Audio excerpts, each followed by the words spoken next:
Hola, soy el pastor Dani Ortiz de la Iglesia Bautista Fundamental en Lewisville, Texas. Quiero darte la bienvenida a nuestro podcast, donde escucharás verdades de la palabra de Dios. Oramos que sean una ayuda en tu crecimiento espiritual y una bendición para tu vida. Dios te bendiga. Esperamos que disfrutes el mensaje de la palabra de Dios. Segunda de Crónicas, y estaremos leyendo capítulo 32, versículos 24 al 31.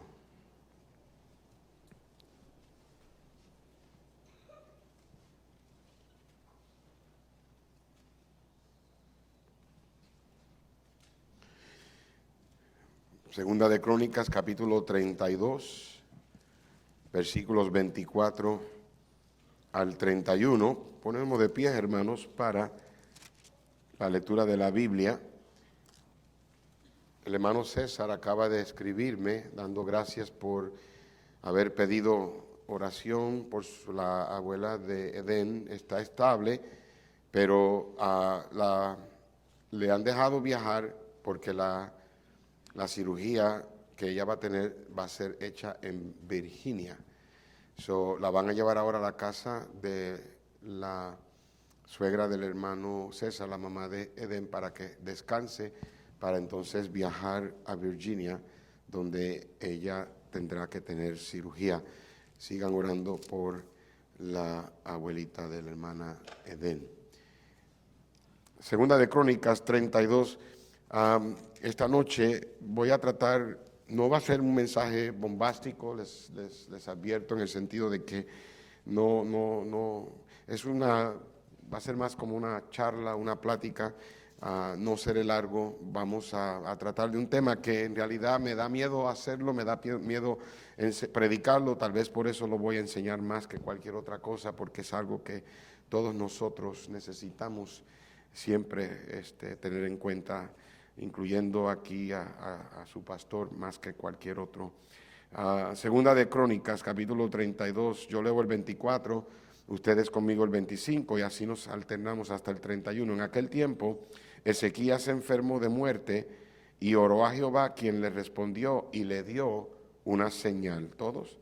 Mas Ezequías no correspondió al bien que le había sido hecho, sino que se enalteció su corazón y vino la ira contra él y contra Judá y Jerusalén.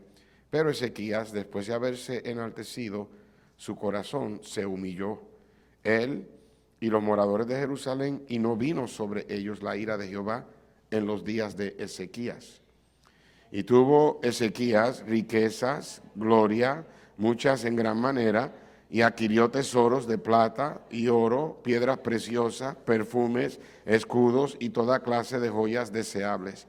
Asimismo hizo depósitos para las rentas del grano, del vino y del aceite, establos para toda clase de bestia y apriscos para los ganados. Adquirió también ciudades y hatos de ovejas y de vacas en gran abundancia, porque Dios le había dado muchas riquezas. Ezequías cubrió los manantiales de Gihón, la de arriba, y condujo el agua hacia el occidente de la ciudad de David, y fue prosperado Ezequías en todo lo que hizo. Mas en lo referente a los mensajeros de los príncipes de Babilonia, que enviaron a él para saber del prodigio que había acontecido en el país, Dios lo dejó para probarle, para hacer conocer todo lo que estaba en su corazón. Un hombre verdaderamente humilde es difícil de encontrar, pero Dios se deleita en honrar a tales personas que demuestran humildad. Booker T. Washington, el hombre negro famoso por su contribución a la educación, es un ejemplo perfecto de esto. Un poco después de él hacerse cargo de la presidencia del Instituto Tuskegee en Alabama, un instituto muy famoso aquí, él estaba caminando por una sección exclusiva del pueblo cuando fue detenido por una mujer blanca muy rica. No conociendo ella al famoso señor Washington de vista, ella le preguntó si él quería ganarse unos pocos dólares cortando madera para ella. Porque en ese momento Mr. Washington no tenía asuntos que le presionaban. El presidente Washington, el presidente del instituto, sonrió, se enrolló las mangas de la camisa y procedió a hacer el trabajo humilde que ella le pidió que hiciera. Cuando él terminó, él le llevó la madera cortada y se la puso en la chimenea de la casa de la señora de mucho dinero. Una jovencita en la casa lo vio y lo reconoció y le dijo a la señora quién él era. Y al final te diré lo que pasó. Quiero hablar en esta noche por unos minutos sobre el tema cómo humillarnos a nosotros mismos. Cómo humillarnos a nosotros mismos. Padre, una vez más, Señor, suplico tu ayuda para predicar este mensaje. No es fácil porque, Señor, para serte honesto, yo me da miedo y hasta cierto punto yo sé que ha habido veces que yo no vivo esto. Mi naturaleza, mi viejo hombre, a veces se enaltece y, Señor, tenemos que entender lo mucho que tú odias el orgullo y lo mucho que tú honras a aquel que se humilla. Tú resistes al soberbio, pero das gracias al humilde. Pedimos ahora, Señor, que nos hables. Este mensaje sea un ladrillo más en la pared de nuestra vida cristiana. Ayúdanos a crecer en esta noche. Aliméntanos, enséñanos, edifícanos, conságranos, madúranos en esta noche. Que salgamos de aquí, Señor, con el deseo de siempre, siempre ser humildes ante ti. Ayúdanos a reconocer esto, a vivirlo. Te lo pedimos en el nombre de Jesús. Amén. Pueden tomar su asiento. Por lo menos 7 veces en la Biblia se nos dice que debemos humillarnos a nosotros mismos. En 2 de Crónicas 7:14, lo vamos a poner en la pantalla, la Biblia dice, si se humillare mi pueblo, sobre el cual mi nombre es invocado, y oraren y buscaren mi rostro, y se convirtieren de sus malos caminos, entonces yo oiré desde los cielos, y perdonaré sus pecados y sanaré su tierra. Ahí la Biblia nos enseña la clave para un país, una nación, ser sanada. Y es que el pueblo de Dios se humille. Si algo necesitamos en Estados Unidos de América, es que el pueblo de Dios nos humillemos. Yo creo que Dios puede sanar a Estados Unidos. Estados Unidos está en graves problemas y vamos rumbo a la destrucción más rápido de lo que nos imaginamos. El pecado está bien desenfrenado y ya no hay vergüenza, ya no hay temor de Dios y obviamente necesitamos humillarnos. En Proverbios capítulo 6, verso 3, haz esto ahora, hijo mío, líbrate, ya que has caído en la mano de tu prójimo, ve y humíllate y asegúrate de tu amigo.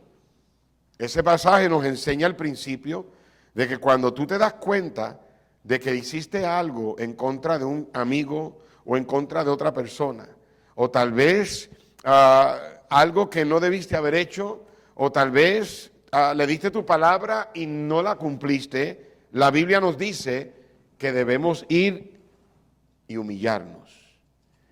En Mateo 18:4 dice la Biblia así que cualquiera que se humille como este niño, ese es el mayor en el reino de los cielos.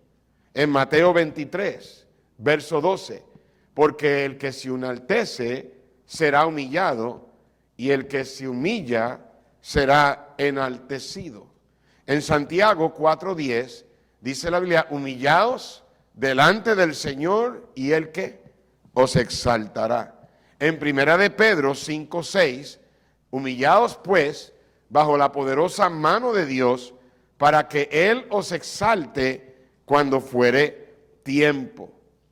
En nuestro texto, en Segunda de Crónicas, capítulo 32, verso 24 nos dice, en aquel tiempo Ezequías enfermó de muerte y oró a Jehová, quien le respondió, y noten que dice que Dios le dio una señal.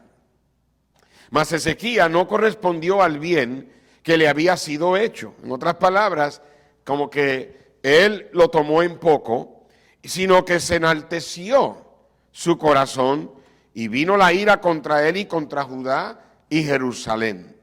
Pero Ezequías, después de haberse enaltecido su corazón, se humilló, él y los moradores de Jerusalén, y no vino sobre ellos la ira de Jehová en los días de Ezequías.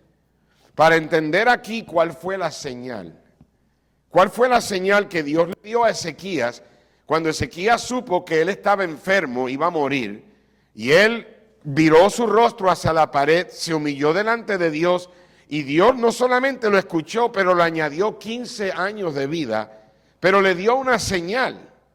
Para saber cuál es esa señal debemos ir a Segunda de Reyes, capítulo 20.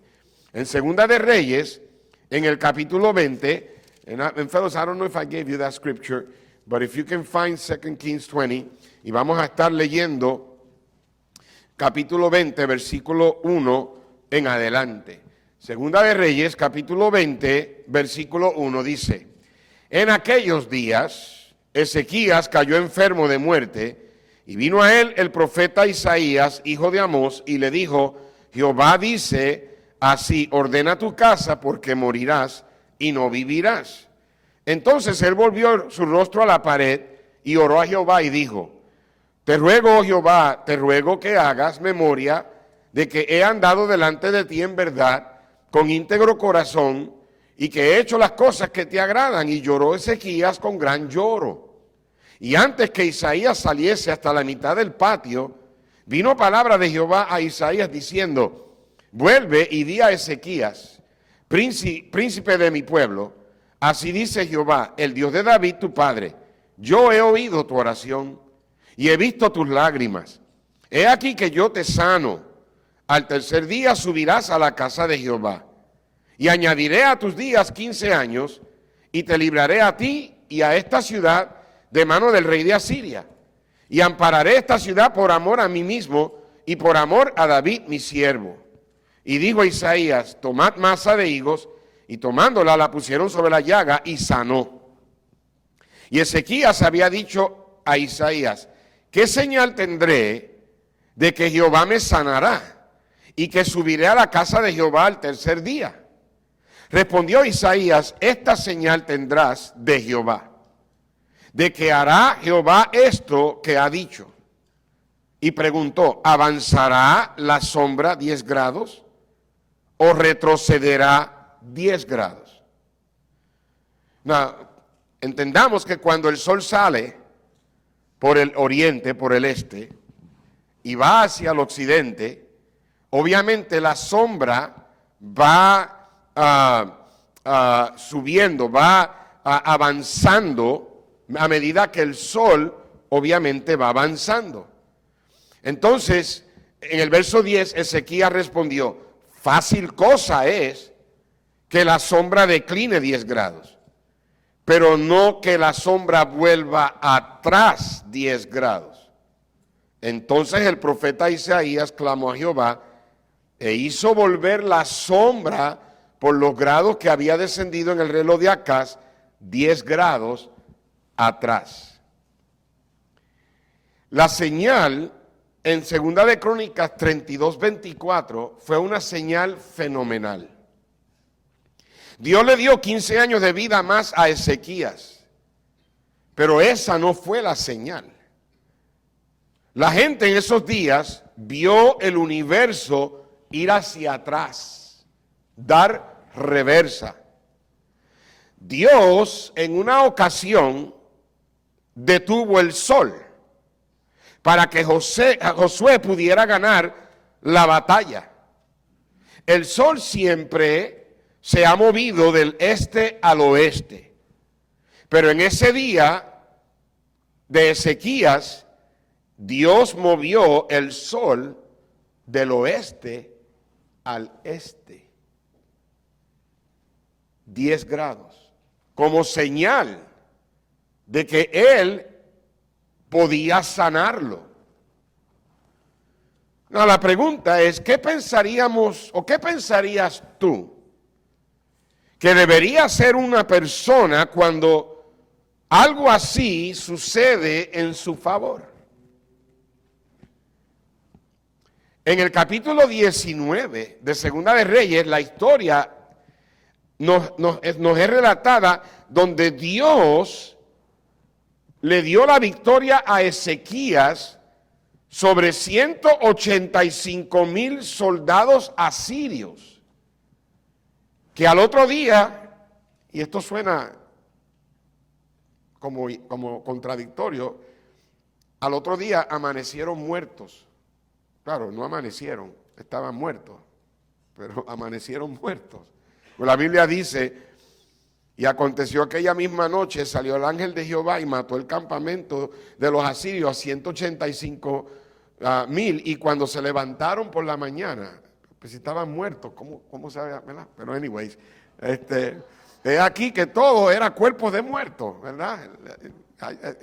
Para mí eso es un buen sentido, Dios tiene un buen sentido del humor, pero encima de eso, Dios sana su enfermedad y encima de eso, Dios mueve el sol en contramarcha.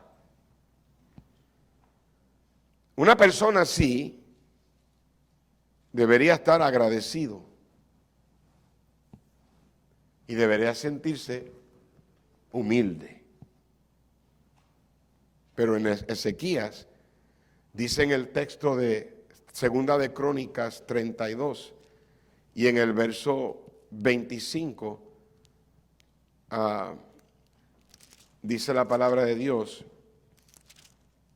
que Ezequías no respondió al bien que le había sido hecho, sino que se enalteció su corazón. Déjeme preguntarle, ¿de qué te enorgulleces tú? ¿De qué nos enorgullecemos? Nos enaltecemos. La Biblia dice que todo don perfecto y toda buena dádiva proviene del cielo. Y la verdad es que mejor es que siempre nos humillemos, porque podemos perderlo todo. ¿Sabe lo que sucede cuando Dios tiene que humillarnos? La Biblia dice que la ira de Dios vino sobre Jerusalén, los moradores de Judá.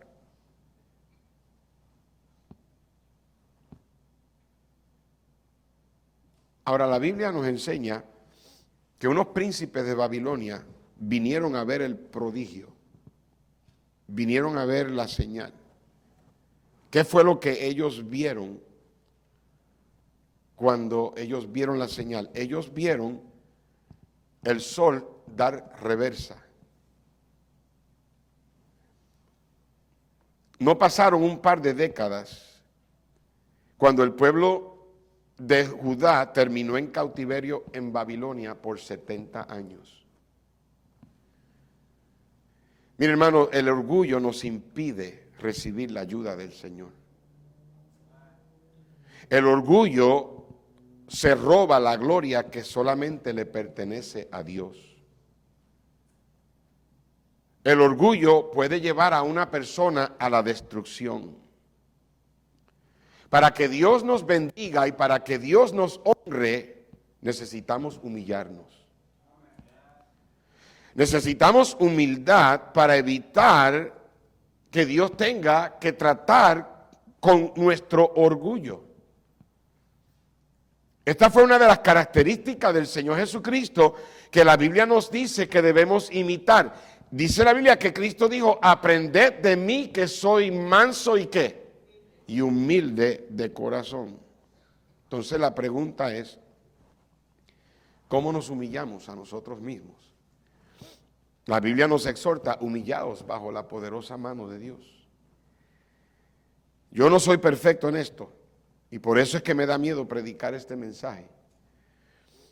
Pero yo recuerdo cuando yo era estudiante en el colegio bíblico, que para eso del 1984 yo comencé a ayudar al hermano Elmer Fernández en la iglesia y de alguna manera u otra comencé a recibir responsabilidades al grado de que ya estudiantes estaban viniendo donde mí y me estaban diciendo, oye, Danny, tú estás subiendo la escalera en el personal de esta iglesia. Era como ponerme en la misma categoría de los hermanos Ray Young y Daryl Moore y Wendell Evans y Elmer Fernández, trabajando a la par con el pastor Hiles.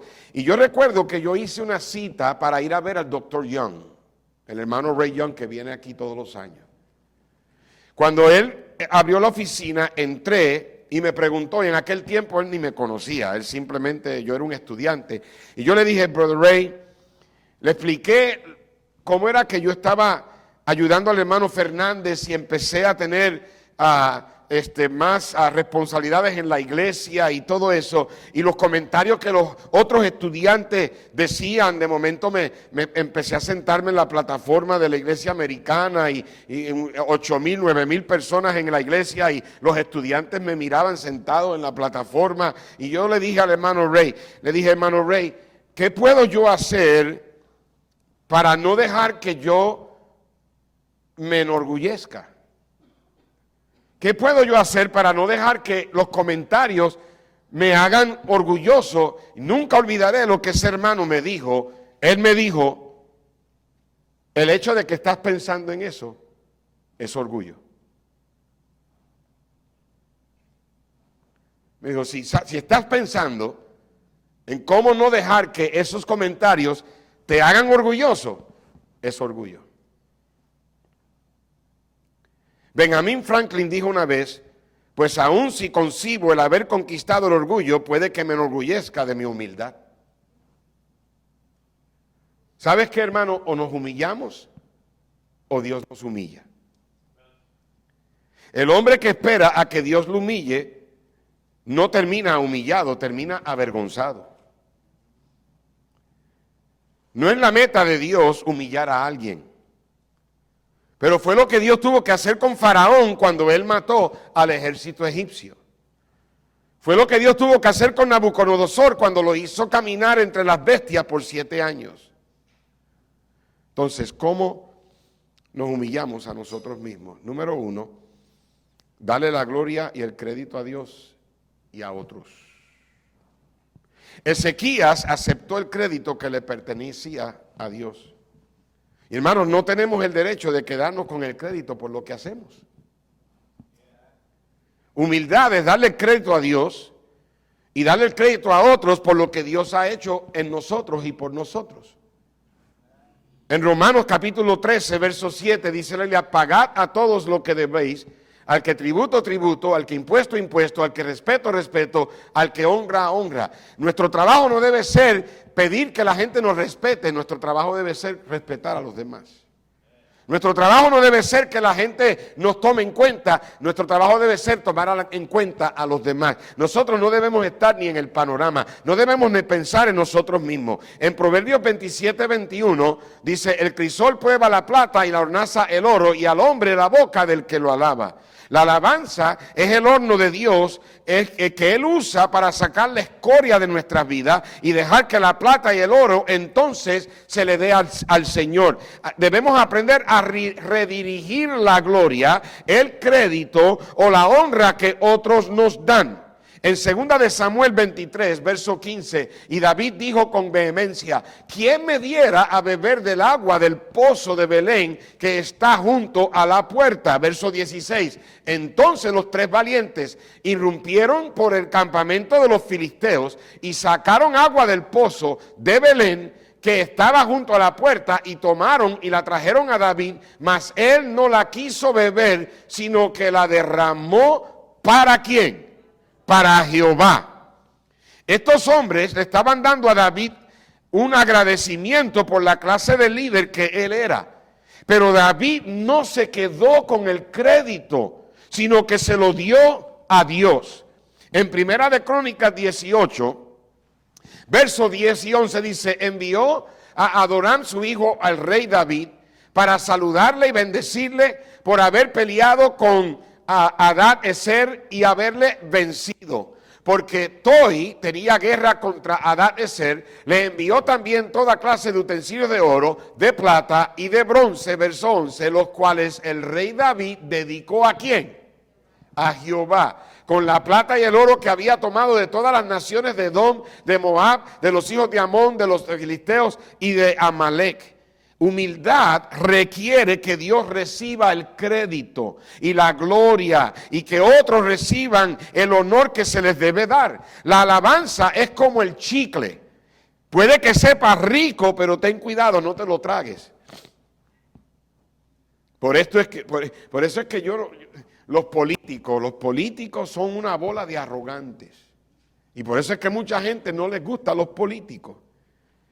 Alguien dijo que hay 2 clases de personas: las que hacen el trabajo y los que se toman el crédito.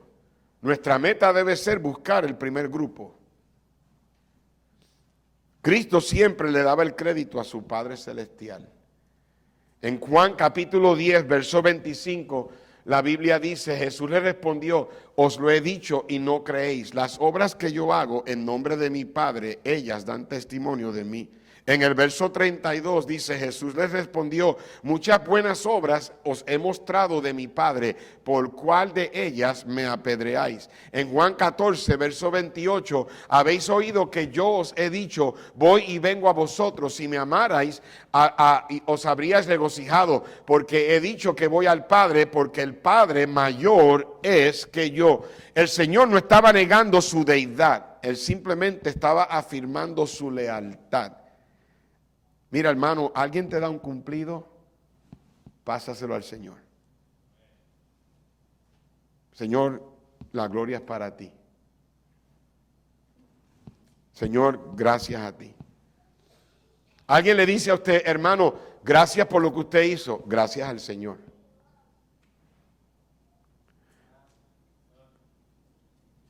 Aceptar y quedarte con el cumplido te lleva al orgullo.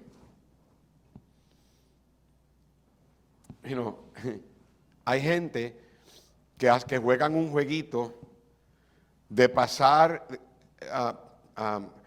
cuando van por el servicarro, y entonces esta persona va a pagar por la comida, y entonces le dice: mira, voy a pagar por la comida y por la de atrás. Entonces el de atrás viene y le dice: alguien ya pagó, el de al frente pagó la comida, este paga la comida del de atrás. Y yo no sé si usted ha oído de eso.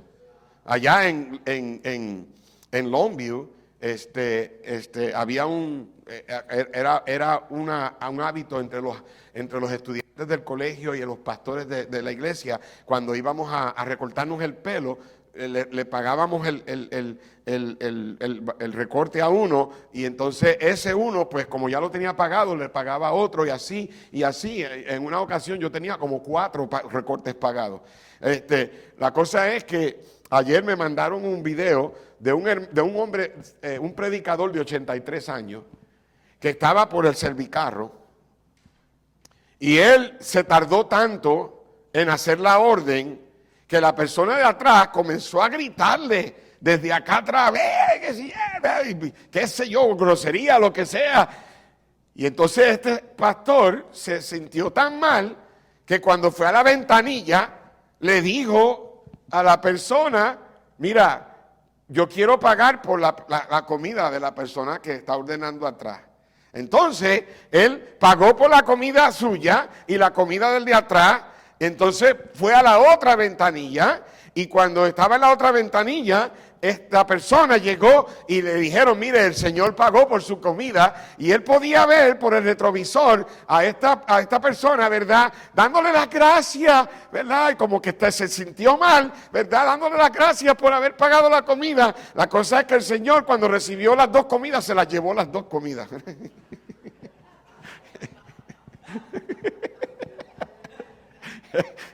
So, anyways, bueno, anyways,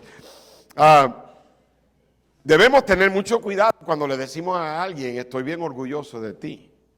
Yo sé lo que queremos decir, pero la palabra orgullo es una palabra negativa siempre en la Biblia. Y yo no creo que estamos queriendo decir algo malo, pero yo creo que debemos decir, me das gozo, me das alegría, me haces feliz, bendices mi alma. Porque son las palabras que la Biblia usa. La Biblia dice, el hijo sabio, ¿qué? Alegra al padre, no dice que lo hace orgulloso. Número 2, ¿cómo humillarnos a nosotros mismos? Sirve a otros en vez de impresionar a otros. Nuestra tendencia a veces es impresionar a la gente con nuestras posesiones, con nuestras posiciones, con nuestros títulos. Eso fue lo que Ezequías hizo. Queremos la gloria para nosotros en vez de dársela al Señor.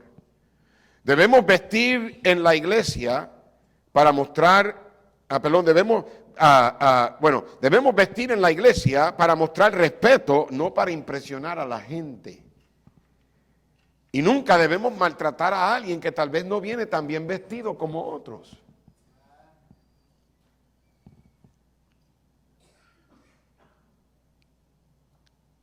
Hermanos, no fuimos puestos en este mundo para impresionar a otros. Fuimos puestos en este mundo para servir a otros.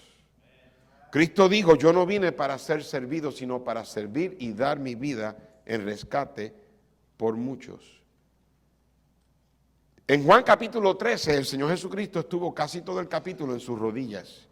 Le lavó los pies a los discípulos y estuvo con ellos hasta el fin, dice la Biblia. ¿Queremos ser como Jesús?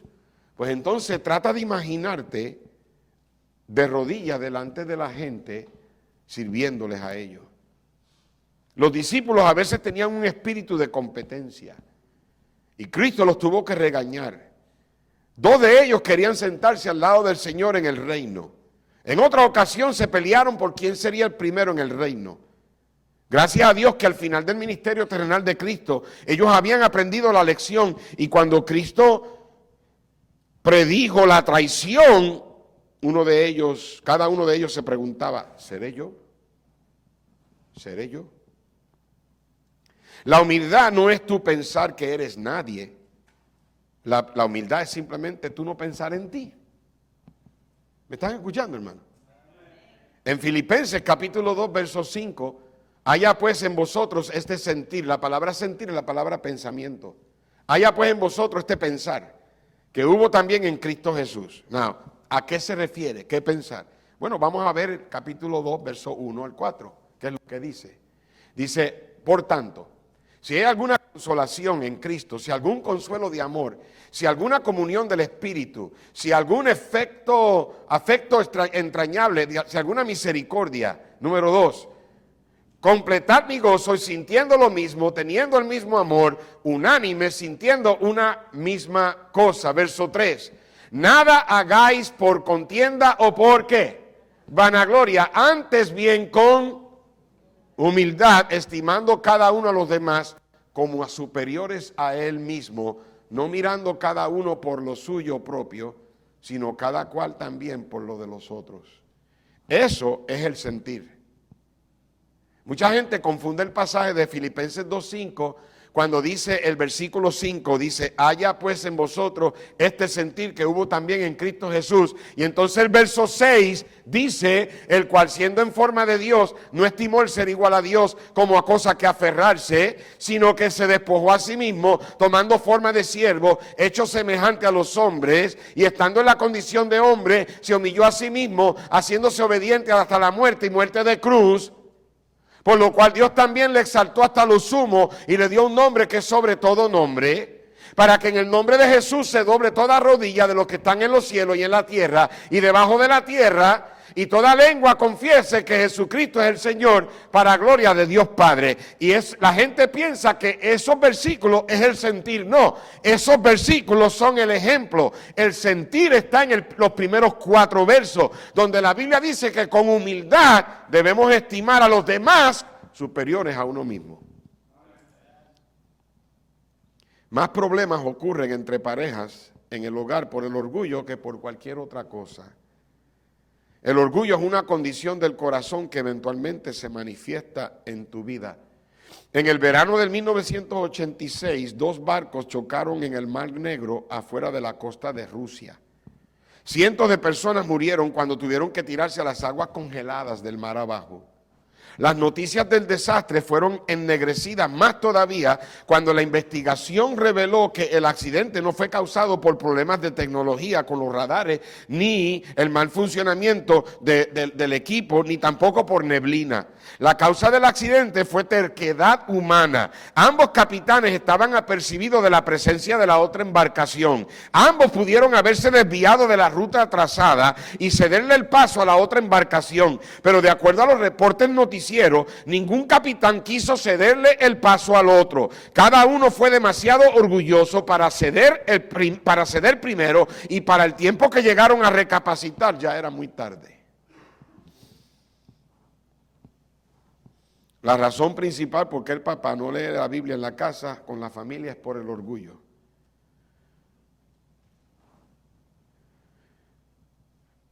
La razón principal por qué parejas pelean en casa es por el orgullo. La razón principal por qué hay contienda entre padres e hijos es por el orgullo.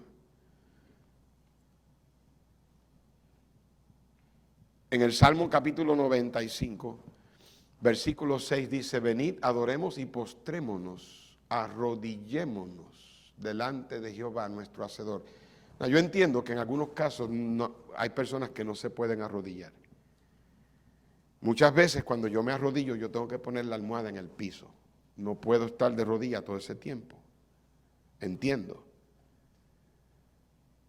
Pero hay veces que debemos arrodillarnos y postrarnos ante Dios y humillarnos.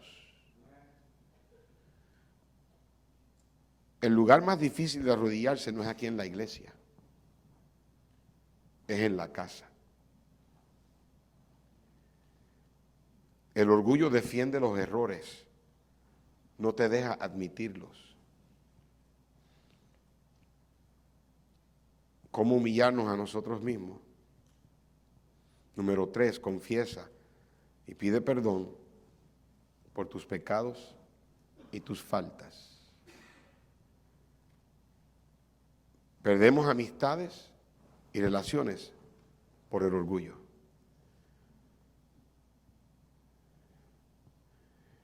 Alguien dijo, cualquiera puede vivir con otro, cualquiera, si alguien está dispuesto a ser un nadie.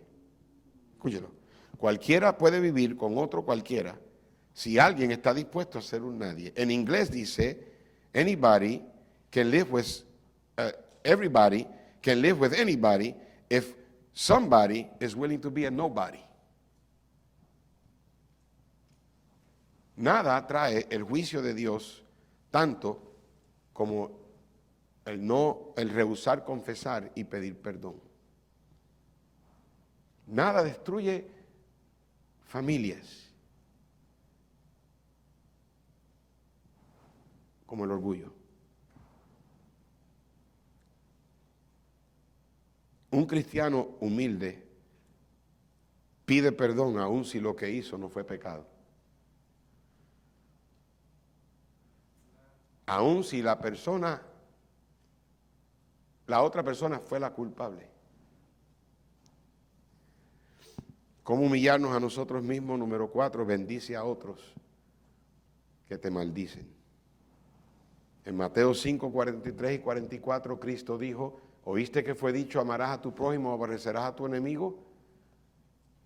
Verso 44, pero yo os digo, amad a vuestros enemigos, bendecid a los que os maldicen. ¿Alguien habla mal de ti? Habla bien de ellos. Hazle bien a esos que te hacen mal.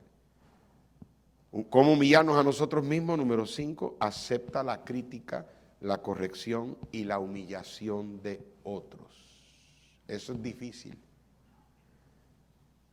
Si alguien dice una crítica de ti, es verdad, hermano. No te defiendas.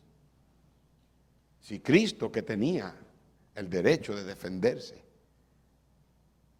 no se defendía, ¿cuánto más nosotros?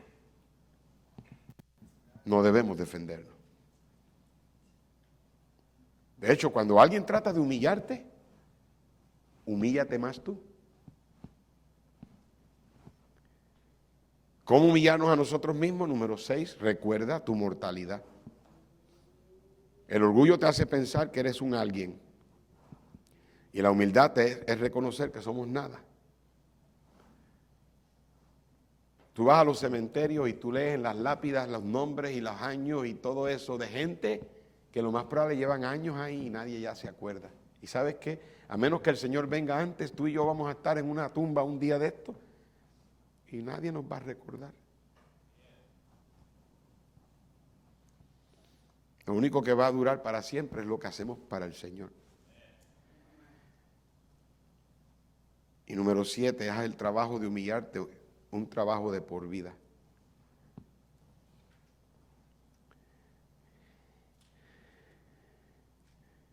En 2 de Samuel 12, verso 26, Joab peleaba contra Rabá de los hijos de Amón y tomó la ciudad real. Entonces envió Joab mensajeros a David diciendo, yo he puesto sitio a Rabá y he tomado la ciudad de las aguas. Reúne pues ahora al pueblo que queda y acampa contra la ciudad y tómala, no sea que tome yo la ciudad y sea llamada de mi nombre. Y juntando David a todo el pueblo fue contra Rabá y combatió contra ella y la tomó. Joab le pidió a David que viniera para que David recibiera el crédito. Haz el trabajo de humillarte, un trabajo de por vida. La jovencita en la casa que vio a Booker T. Washington y lo reconoció, le dijo a la señora quién era él. Al otro día, la señora rica, muy avergonzada, fue a ver al señor Washington en la oficina del instituto y le pidió que la perdonara. Se disculpó profusamente con el señor Washington. Él le dijo, señora, todo está perfectamente bien, le respondió. Ocasionalmente disfruto un poco de trabajo manual. Además, siempre es un deleite hacer algo por un amigo. Ella le estrechó su mano y le aseguró que su actitud humilde y su dulzura le habían encariñado su corazón. No mucho tiempo después, ella le mostró su admiración, persuadiendo a varios compañeros de negocios de dinero que se unieran a ella en una donación de miles de dólares para el instituto. El que se humilla será enaltecido.